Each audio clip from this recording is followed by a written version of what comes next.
Hey guys, Coop here. Today I'm going to show you how to wire up your turner, your cup turner motor, adding a switch as well. It's pretty simple. You just need a lamp cord, your motor, which has your two wires off of it, some black tape, a small Phillips head screwdriver, something to cut your cord, which I have needle nose, this, and my wire strippers, and you'll need a wheel switch. These switches are very easy to install, and we're going to show you guys now how to do that. All right, you've got your motor, so let's go ahead and strip your wires on your motor, get you a little bit more wire to work with. It's pretty simple. Just get your wire, your pliers, and strip it best way you can. And that's getting the motor ready. Now we'll take the lamp switch, get it out of the box,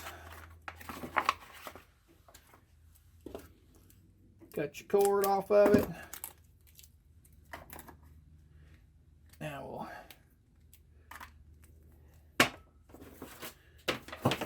and get you a little bit extra, about like that.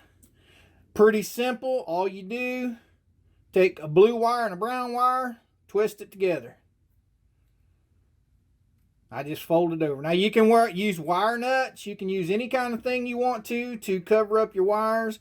I'm just using black tape for the purposes of this video. And if you're using it, if you're going to have your wiring inside your box, you can just use black tape if you want to. It won't kill anything. Anything you can use to make sure the wires don't touch each other. And just easy peasy. Now that part of it's done. Now let's wire the switch.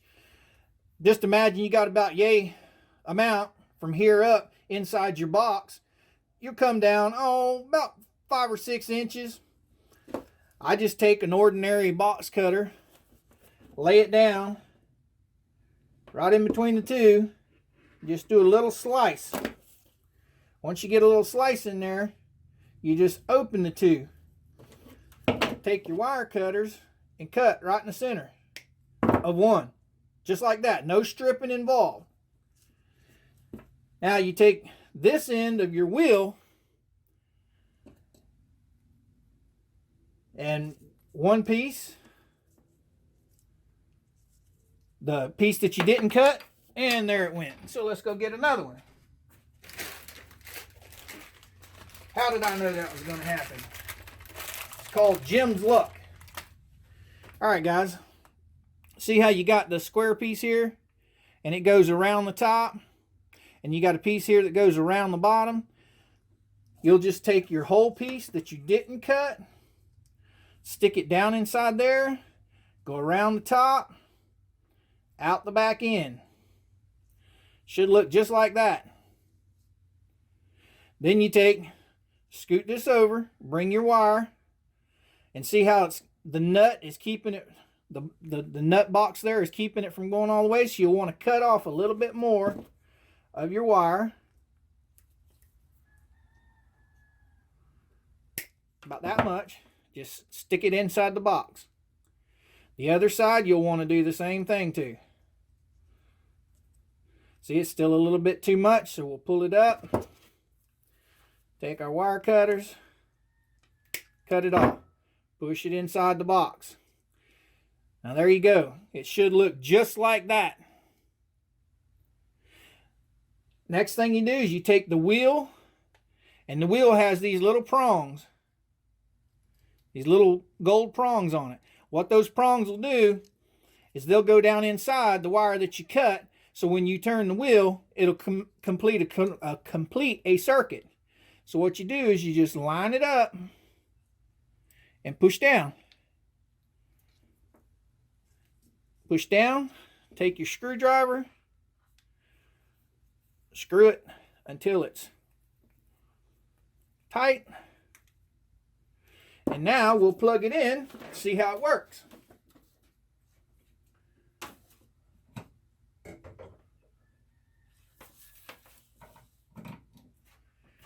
And as you guys can see, there's the motor. Here's the switch.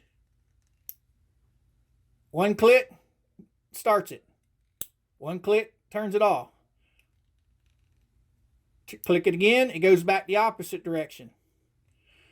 Again, off. Again, it's on. Okay, guys and gals, I hope this helps somebody. And if you have any comments or questions, feel free to put them down below. I'll be more than happy to answer anything you post.